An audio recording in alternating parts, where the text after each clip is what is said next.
Amigas, bienvenidas, bienvenidos a Economía Social. Somos Revista Fortuna, Astillero, y yo soy Claudia Villegas desde la Ciudad de México. Vamos a platicar, como siempre, en este espacio de economía, finanzas y negocios. Y en esta ocasión, como les hemos prometido, estamos dándole seguimiento al impacto de los aranceles que Trump está imponiendo al mundo entero, ya no solamente es a sus socios comerciales, sino al mundo entero. Este elemento que se ha convertido en un factor disruptivo para los mercados financieros y que ha cambiado de alguna manera el rumbo de los mercados. Hemos invitado a la doctora Nitzia Vázquez. Ella es profesora de la Facultad de Economía de la UNAM y autora de varios libros, entre ellos el más reciente, querida doctora, el de Inclusión Financiera. Bienvenido, bienvenido el libro, bienvenida a usted y gracias por conectarse a la audiencia de Economía Social, doctora. Gracias. ¿Qué tal? Buenas tardes a todos y muchas gracias por la invitación a platicar nuevamente con ustedes. Gracias, gracias, Nitzia. Nitzia, ¿podrías darnos una visión de cómo has visto estas semanas bajo el fenómeno Trump en tu especialidad, que es, has analizado mucho tiempo volatilidad de los mercados financieros? ¿Cómo has visto el desarrollo de los mercados con la sombra de Trump o el fenómeno Trump? Bueno, pues se empieza a resentir justamente la incertidumbre. Ese es el principal factor. ¿Por qué? Porque a partir de un tuit, a partir de una declaración, a partir de una firma, ¿no? De estamparlo en alguna normatividad nueva, pues nos está modificando la política comercial, está queriendo intervenir en la política monetaria, está queriendo intervenir en lo que sucede en su economía con respecto de cómo negocia con otros, y eso justamente al resto de los países que somos socios comerciales, al resto de los países que tenemos inversiones conjuntas o que tenemos inversiones en Estados Unidos, pues nos mueve los planes de mediano y de largo plazo. Esa parte muchas veces el riesgo es factible gestionarlo, pero la incertidumbre, el problema es que es eso desconocido que no lo podemos medir y las expectativas sobre qué va a ocurrir, pues nos la modifica constantemente y nos impide la planeación de largo plazo. Eso es fundamentalmente lo que está afectando. En este momento, Nitzia, creo que tú nos ilustrarás mejor, pero no habíamos visto un factor de comercio internacional, en este caso los aranceles, tan involucrado con los mercados financieros. Y yo te quiero preguntar si desde tu perspectiva, bueno, pues el gobierno de Trump estaría usando los aranceles como una variable que se asemeje al impacto, por ejemplo, del anuncio de tasas de interés, el anuncio, por ejemplo, de medidas como una guerra o como lo que vivimos con la pandemia. ¿Cómo está usando este factor de manera selectiva para aplicar cambios que tienen que ver incluso con política monetaria? Porque, por ejemplo, la Reserva Federal ya dijo que va con un sesgo más restrictivo, que quiere decir para nuestros amigos y nuestras amigas que nos escuchan que no va a haber ya ajuste por el momento en tasa de interés. Sí, precisamente su sorpresa, me parece, o su actuar del presidente de Estados Unidos es tratar de dar adelantos o tratar de imponer, en este caso, aranceles para sorpresivamente mejorar su posición de negociación. Por ejemplo, en el caso de México, pues ante la posible revisión del TEMEC, y en todo caso amenazar con, ¿saben qué? Si no, puedo llegar hasta cancelarlo. Aquello que no creíamos posible en otros gobiernos, ahora sí están dispuestos a realizarlo. Y bueno, pues eso hay que realizar algunas preguntas, algunas reflexiones. ¿Cómo nos podría impactar? Vamos a decir una cuestión o una situación, vamos a pensar una situación extrema, que se cancela el TEMEC. Indudablemente que les va a afectar a ellos, sí, porque son el gran demandante del mundo y nosotros somos buenos proveedores para el mercado estadounidense, pero no olvidemos que también nos va a afectar a nosotros. Nos va a afectar en términos de empleo, nos va a afectar en términos de ingresos, nos va a afectar en términos de todo lo que podemos comerciar. Sí hemos, desde el anterior TLC, o el original Telecan, hasta la fecha hemos diversificado nuestro comercio. Sí, ya tenemos más clientes, vamos a decirlo así, más socios comerciales, pero sigue concentrado, de todos esos socios, sigue concentrado en Estados Unidos. Por eso es que es tan importante.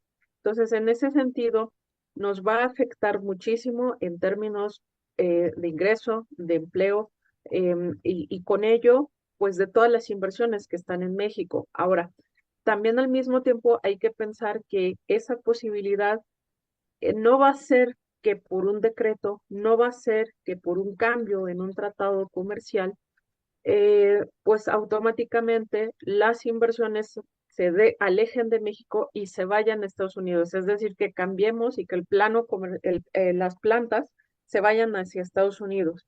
Entonces, me parece que, pues sí, hay que reconocer que si bien su estrategia es de impacto, su estrategia es de yo hago lo que necesito hacer por mi economía, dice el presidente de Estados Unidos, al mismo tiempo pues se muestra lamentablemente un desconocimiento de lo que es economía.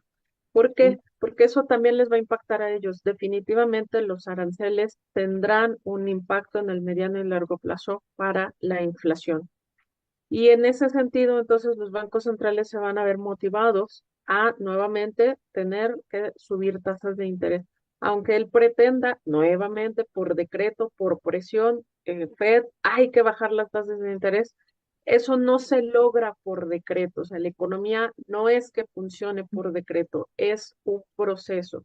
Y esos procesos de mediano y largo plazo son los que hay que comprender.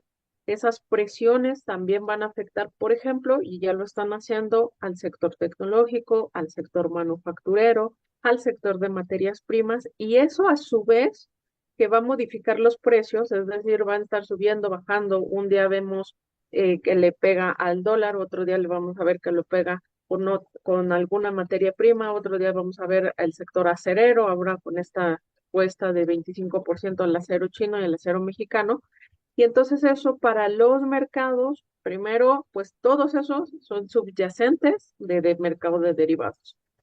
Luego, si el mercado de derivados, si el mercado de tasas de interés se mueve, pues se mueve el mercado de deuda, se mueve el mercado de acciones, y eso para algunos podría ser benéfico, sí, si son, por ejemplo, por una estrategia cortoplacista, traders que en este momento están buscando justamente variaciones muy amplias de los precios. Pero seamos realistas, el mercado no está lleno de eso. También hay otras personas con planeaciones de mediano y largo plazo, carteras un poco que sí diversificadas, pero que no podemos estar viendo diariamente nuestros portafolios porque tenemos otras cosas que hacer en la vida, y los asesores financieros muchas veces pues tampoco pueden estar monitoreando absolutamente todas las noticias en todo momento para estar pues diciendo o señalando alguna estrategia para nosotros como inversionistas. Entonces, bueno, pues todas esas afectaciones, todas esas implicaciones tiene tan solo el hecho de establecer aranceles. Qué importante, doctora, que nos ponga toda una dimensión personal de cómo estamos viviendo este momento. Y yo quiero preguntarle sobre lo que pasó en Argentina con Javier Milei, sobre el tema de el apetito a veces irracional que se presenta por el riesgo y que están en este momento interviniendo otros factores que pues, son poco racionales, son poco estructurados. Confiar a la narrativa de un personaje o a la cercanía que puede tener con un hombre poderoso que está moviendo los hilos del mundo y apostar por un token, por un activo digital. Esto, doctora, ¿cómo se ve en materia de la percepción del riesgo para los inversionistas? Bueno, pues es muy grave y no es solo el fenómeno ahorita, Milei, no es solo el fenómeno de esa noticia cercana, sino que en general lo que se está viviendo de hace un par de años a la fecha en las redes, en videos, en plataformas, es pues esta pues, comunión o esta popularidad de algunos que se dicen ya influencers, que pues para ser influencers no se necesita haber estudiado ni saber de economía, ni saber de finanzas, ni saber de lo que se va a exponer. Y que en el caso específico de las finanzas, pues es mucha gente ahí involucrada señalando, mira, te voy a hacer rico, mira, yo te voy a dar esta estrategia, mira, en este activo es donde tienes que invertir. Son videos cortos y después anuncios para que justamente inviertan en algo o incluso les hagan depósitos en directo. Y ese fenómeno es el que está arrastrando a mucha gente que sin los conocimientos técnicos, ya no digamos avanzados, básicos en materia financiera, pues están creyendo, están confiando en rumores esparcidos por este tipo de personajes. Es grave que a una cabeza, un presidente de un país se exponga de esa manera a esparcir un rumor por una plataforma no oficial y que ese rumor haga actuar a la gente y que en esa actuación, pues lo único que sale a señalar este personaje es, ay, ustedes disculpen, prácticamente podría decirse que mencionó que era cercano a una broma o que no vio la envergadura de lo que representó sus declaraciones. Y por supuesto, pues eso está pasando, reitero, en las redes con estos influencers. Hay que recordarle al público que invertir significa sí visualizar muchos elementos, pero entre ellos, ¿cuál es nuestro objetivo? ¿Qué queremos lograr? Y en esa medida, entonces poder establecer una relación plazo-rendimiento y una relación riesgo-rendimiento. Todo aquello que venga planteado como que es muy fácil, como hoy te va a cambiar el mundo, hoy sí te vas a hacer rico, pues es una falsedad, eso no se logra así.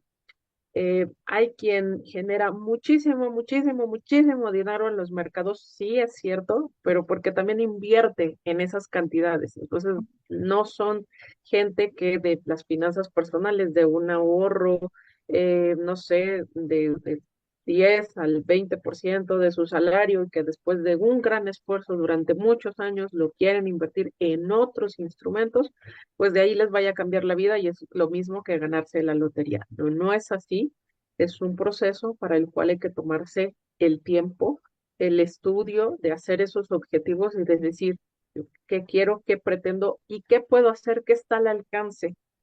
Y finalmente, en ese sentido, y en el caso muy específico de Milei, perdón, recordar también que eh, pues los criptoactivos y ahora los tokens, ahora los non-fungible tokens, son de alto riesgo, porque detrás de ellos no conocemos qué hay. Tan es así que cualquiera de nosotros, cualquiera, a través de aplicaciones, a través de páginas, podemos hacer nuestro propio non-fungible token, nuestro propio criptoactivo y ponerlo en el mercado. Eso es un hecho. Y entonces, pues cualquiera lo podemos hacer. Imagínense lo que hay detrás de esos elementos y por eso es que son tan riesgosos. Doctora, no hay que dar ideas, porque, Es porque para que estamos sigan viviendo mejores consejos. tiempos violentos. Me gusta mucho. Para invertir hay que preguntarse qué queremos lograr. Gran consejo, querida doctora Nitzia Vázquez Carrillo. ¿Algo más que quiera agregar y agradecerle siempre que nos acompañe aquí en Economía Social, poniéndonos en temas y en conceptos muy sencillos, ¿qué es eso de la volatilidad y el riesgo? Muchas gracias. Pues sí, pues lo que agregaría es que en términos de volatilidad y con base en que esto está ejerciendo presión para vivir en incertidumbre, que eso es una realidad, o sea, tenemos que acostumbrarnos a vivir en esa incertidumbre. Lo cierto es que de manera un poquito más específica, recordemos que eso podría afectar. En la parte, por ejemplo, tecnológica y de comercio, va a seguir afectando porque pues dependiendo de a qué productos o a qué proyectos se les impongan los famosos aranceles, serán los que seguramente los precios de las acciones de esas respectivas empresas o de esos respectivos sectores se verán impactados negativamente. Entonces, bueno, podríamos buscar algunos otros. No todos somos afectos a un sector, por ejemplo, el de la defensa, el del armamento, pero resulta que en estos tiempos pues podría ser una buena opción en términos de inversión, nada más. En términos de energía, por ejemplo, pues estas políticas en pro de proyectos petroleros o de proyectos de reducción de toda esta regulación ambiental, de sostenibilidad, etcétera, que se va a manejar por la misma política del presidente norteamericano, pues entonces todo ese sector de energético que no es pro a la sostenibilidad también será un buen ejemplo de lo que podría ser benéfico para nuestras carteras, para nuestros portafolios. La otra parte, revisar, por ejemplo, inversiones en bancos, bueno, podría ser buen momento de irnos, de pensar en deuda pública, por ejemplo.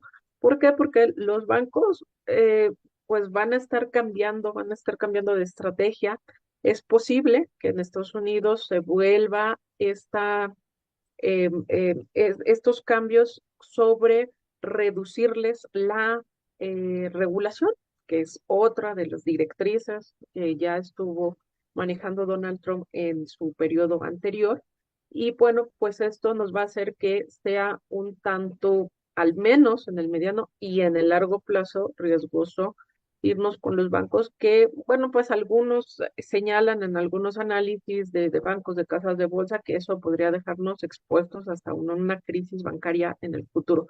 Yo creo que esa afirmación es demasiado turbulenta para estos momentos, no hay que causar pánico, pero sí hay que recordar que la baja en la regulación del sector bancario sí podría traernos algún problema.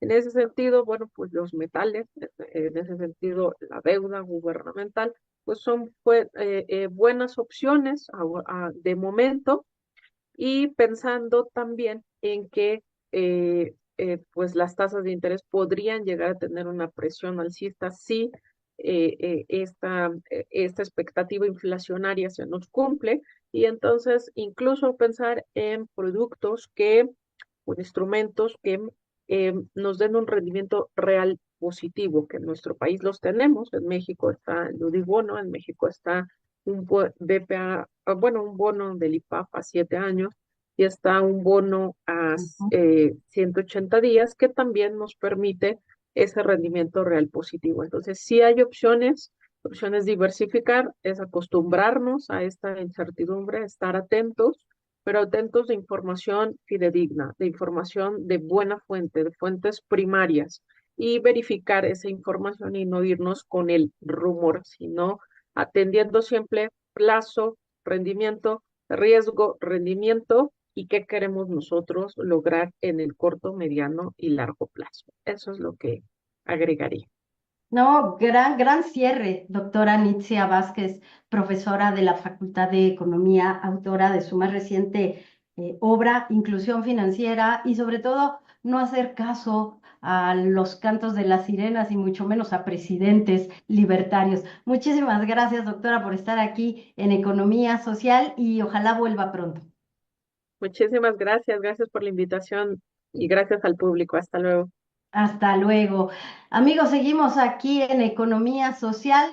Gracias por acompañarnos. Gracias a Yared Arciniega en la producción, nuestra enviada a la conferencia matutina todos los días en Presidencia de la República. Muy buenas noches. Muchas gracias, maestra Claudia. Es un placer estar un viernes más con ustedes en Economía Social. Bueno, pues hoy vamos a abordar un poco de lo que se trató la conferencia matutina de la presidenta Claudia Sheinbaum, que fue en primer plano temas fiscales. Estuvo presente Antonio Martínez Dagnino, que es titular del Servicio de Administración Tributaria del SAT. Y bueno, en su presentación, Martínez Dagnino destacó que la recaudación en enero ascendió a 576.373 millones de pesos, superando en 66.000 millones de pesos la cifra registrada en el mismo mes, pero del año anterior, lo que representa un incremento real del 9%, según nos explicó. Por otro lado, en cuanto a la recaudación acumulada hasta el 20 de febrero, se reportó un ingreso de 965.591 millones de pesos, cifra que supera en 120.000 millones de pesos la registrada en el mismo periodo del año anterior. Esto representa un incremento del 10.3% en términos reales. Sin embargo, el cumplimiento de la meta, según nos explicó el titular del SAT, eh, el cumplimiento de la meta de ingresos en este periodo se encuentra en el 94.3% y tienen la expectativa de alcanzar el 100% para el cierre de febrero. Ahora, hablando completamente para el 2025, la ley de ingresos de la Federación contempla una meta de recaudación cercana a los 5.3 billones de pesos, lo que representa pues un incremento del 3.2% respecto al año anterior. El titular del SAT en una segunda intervención también nos dijo que el SAT mantiene su estrategia de supervisión sobre los grandes contribuyentes y pues también detalló que ha puesto en marcha un programa especial para detectar y sancionar las denominadas planeaciones fiscales agresivas. Estas prácticas son aquellas que realizan las empresas con el apoyo de despachos que venden facturas o crean pérdidas fiscales ficticias.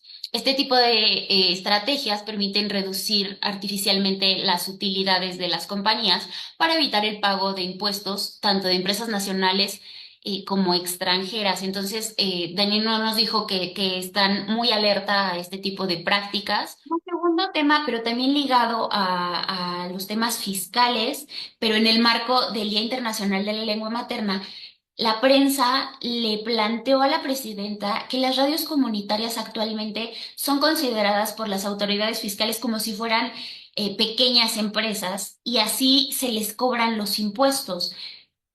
Sin embargo, se le explicó a la presidenta que pues, las radios comunitarias son organizaciones sin fines de lucro y se le pidió si podía haber una revisión. Ella accedió y dijo que todo esto está contemplado en los planes de revisión para que las radios comunitarias en específico puedan desarrollarse sin tener mayores pérdidas. Y bueno, en otros temas, la presidenta Claudia Sheinbaum extendió una felicitación a la secretaria de Gobernación, Rosa Isela Rodríguez, por el trabajo con el cual se pudo concretar un tratado o un acuerdo de gobernación en el estado de Nuevo León. Recordemos que este estado tenía negociaciones pues atoradas, digámoslo de alguna forma. No se había podido nombrar un fiscal, no se tenía claro el tema del presupuesto para 2025 y bueno, según la presidenta, gracias a a la intervención que pidió el gobernador Samuel García a la secretaria de Gobernación, se pudo ya destrabar estas negociaciones, ya se llegó a un acuerdo tanto en el tema del nombramiento del fiscal como en el tema del presupuesto para 2025. Pues a grandes rasgos, en los temas de economía y finanzas, eso fue lo que se tocó en la conferencia matutina. y pues estamos muy al pendiente de toda la información, cómo vaya fluyendo y pues recuerden seguir nuestra cobertura todos los días en www.revistafortuna.com.mx. Para mí es un gusto poder despedir con ustedes el programa. Muchas gracias, maestra Claudia, muchas gracias a todos los que nos están viendo. Ahora, pues nos toca ir con una de las secciones preferidas de nuestra audiencia, que es Comiendo bien y con vino con nuestra querida Natalia. Hola amigos de Economía Social, estoy muy feliz de volver a estar con ustedes como cada 15 días y traerles una nueva receta para comer bien con vino. ¿Cómo estás, Yaret? Qué Muy gusto. bien, muchas gracias por acompañarnos. ¿Qué vamos a comer hoy, querida Pues Natalia? fíjate que la vez pasada les había traído una receta de ceviche de camarón Ajá, y hoy les traigo otra vez camarones, pero esta vez van a ser cocinados con una salsa de chipotle ok. muy, muy mexicana, porque pues habíamos estado platicando Claudia y yo sobre la comida mexicana y el maridaje con vino. Entonces, yo creo que es un mito eso de que la comida mexicana no se puede maridar con vino, aunque sí tiene algunas, pues, peculiaridades, ¿no? O sea, recordemos que nuestra comida, pues, tiene mucho picante, tiene mucho ácido, tiene limón, tiene salsas, y eso a veces, pues, es un poco contraproducente porque no nos hace bien apreciar bien los sabores del vino, ¿no? Ok. Sin embargo, esta receta, pues, tiene chile, pero tiene un chile que es el chile chipotle, son unos camarones en salsa de chile chipotle. Y el chipotle, pues, es un chile seco, como tú sabes, y los chiles secos tienen un sabor ahumado. O sea, si bien es picante, pero son sabores que aportan humo. Y ese humo va muy, muy, muy bien con un vino que les traje y que también es un vino mexicano de Baja California y que tiene dos uvas, ¿no? Principalmente. Es un vino blanco que tiene la uva Chenin Blanc y una uva que se llama Colombard. Las dos son originarias de Francia, pero en especial la uva Colombard es una uva bien versátil y que te puedo decir que los vinos hechos con Colombard son súper versátiles y tienen como un toquecito picante. Entonces, esto encaja muy bien con el chipotle y obviamente, con los mariscos, con los pescados y con otro tipo de comidas como botanas, a lo mejor, patés, ensaladas. O sea, lo pueden combinar muy bien con eso, ¿no? Entonces, bueno, es una comida muy sencilla y les pongo los pasos para hacer los camarones. Es bien, bien sencillo, es Ok. muy económico, aunque bueno, sabemos que aquí los que vivimos en el centro del país, pues los camarones no son tan accesibles como a lo mejor pudieran ser en Veracruz, en Sinaloa, en Sonora, ¿no? Sí, claro. Pero, pero, es un buen momento para comer camarones porque está haciendo mucho frío. Entonces, encontré por ahí en el súper una bolsa de camarones congelados. Déjenles la colita, o sea, lávenlos muy bien, desvénenlos, déjenles la colita para que tengan esta presentación súper bonita. Y ahí les dejo el procedimiento, o sea, es súper, súper fácil y los pueden acompañar, como les pongo ahí, con una ensalada de nopal, Qué tal cual, o sea, rico. nopal, nopal, así, Qué nopal muy rico. mexicano con cebollita, chilito, jitomate, Como a la mexicana, ¿no? a la mexicana, frito, así, ensalada con vinagre, limón, aceite y un arroz rojo y Ujú. caliéntense unas tortillas, aguacatito y ábranse este vinito blanco de Monte Chanic mexicano y les juro que les va a fascinar, como comida o como cena. Oye, pero, Entonces, ajá, perdón que te interrumpa. Yo tengo una duda. sí. La gente normalmente o pensamos, los que no somos como tan expertos en vinos y en comida y en maridaje, que la Ujú, comida mexicana se nos hace muy complicado pensarla con acompañada de un vino. sí. ¿Por qué? O sea, ¿sí es complicado combinar la comida mexicana con vino o es un mito o cómo lo podemos hacer? Mira, yo creo que es una cuestión cultural, o sea, estamos acostumbrados Bueno, hay un problema grande que veo, ¿no? O sea, sí estamos muy acostumbrados a comer con otros acompañamientos y el peor de todos es con refresco de cola, por ejemplo, ¿no?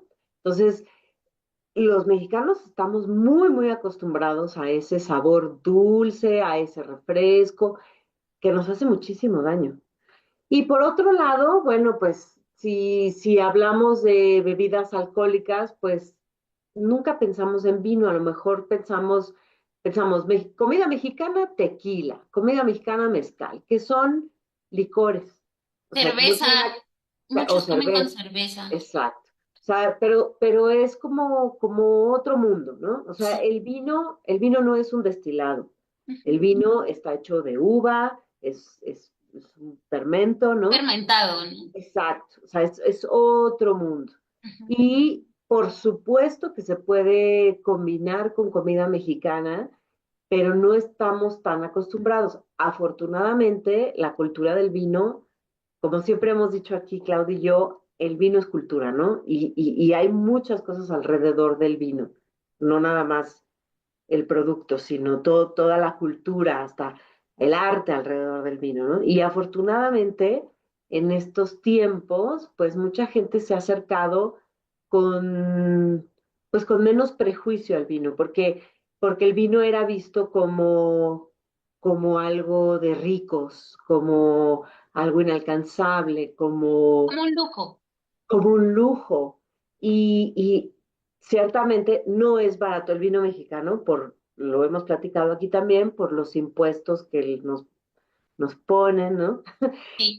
No es muy barato, quisiéramos que fuera un poco más accesible. Sin embargo, sí hay productos accesibles y hay productos de muchísima calidad que, que por supuesto que combinan con alimentos que son hasta regionales. Te puedo decir, mira, fui una vez a Puebla y en Puebla hay un viñedo hermosísimo que se llama Entre R's, que están produciendo vino, están a las orillas del volcán Popocatépetl y sus vinos, con lo mejor que maridan, es impresionante. O sea, uno piensa, el vino marida con carnes, con comida italiana. No, o sea, el vino de ellos marida con sus productos regionales. ¿Cuáles son los productos regionales?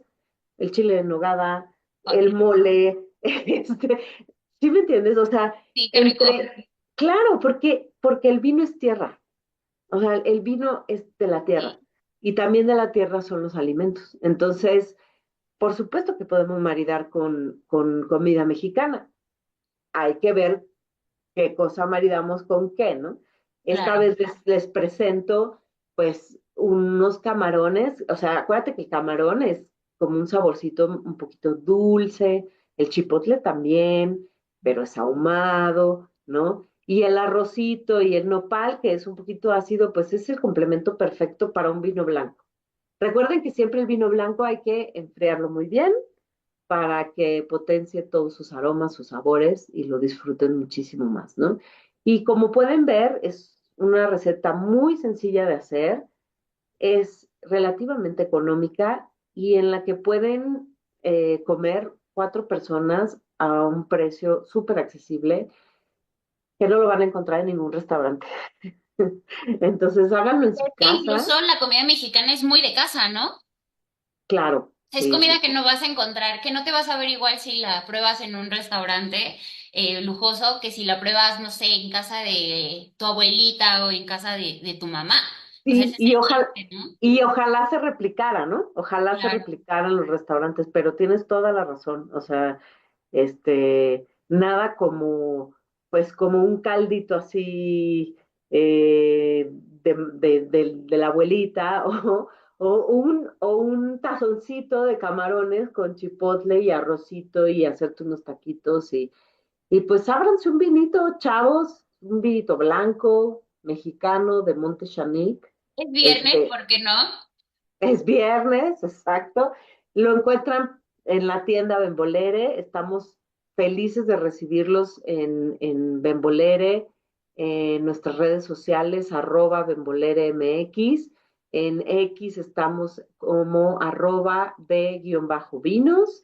y en la plataforma tienda en línea como www.embolere.mx y ahí estamos para todos ustedes, para asesorarlos, para contarles sobre el vino, para que lean cosas del vino. Ahí tenemos un blog y bueno, pues felices También en de el canal. compartirlo con ustedes. Muchas Perdón. gracias, Natalia. También te encontramos en el canal de tanto de Julio Astillero como de Revista Fortuna con Comiendo Bien y con Vino, que aquí pues nos ayudas mucho dándonos ideas de qué vamos a comer el fin de semana, por si ya se quedaron sin ideas de recetas para la semana o para el fin de semana, quieres hacer algo con tus amigos, con tu familia, pues creo que es una gran idea. Y esto de introducir el vino en la comida mexicana, pues si bien era lo que comentábamos, que no podíamos como, no teníamos como la capacidad de pensar la comida mexicana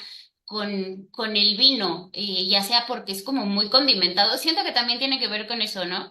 Que es Sí, una comida muy condimentada, pero que grandes, como decía la maestra Claudia, como nos dijo hace 15 días, chefs como Anthony Bourdain, pues han abordado esta gastronomía mexicana y esta tradición de cocinar de los mexicanos como una de las grandes, como, pues sí, como una herencia, un sello completamente mexicano, ¿no? Pero nunca se había pensado con vino. Justo, creo que también tiene que ver porque lo piensan como un poco de los españoles y esta claro. tradición, ¿no?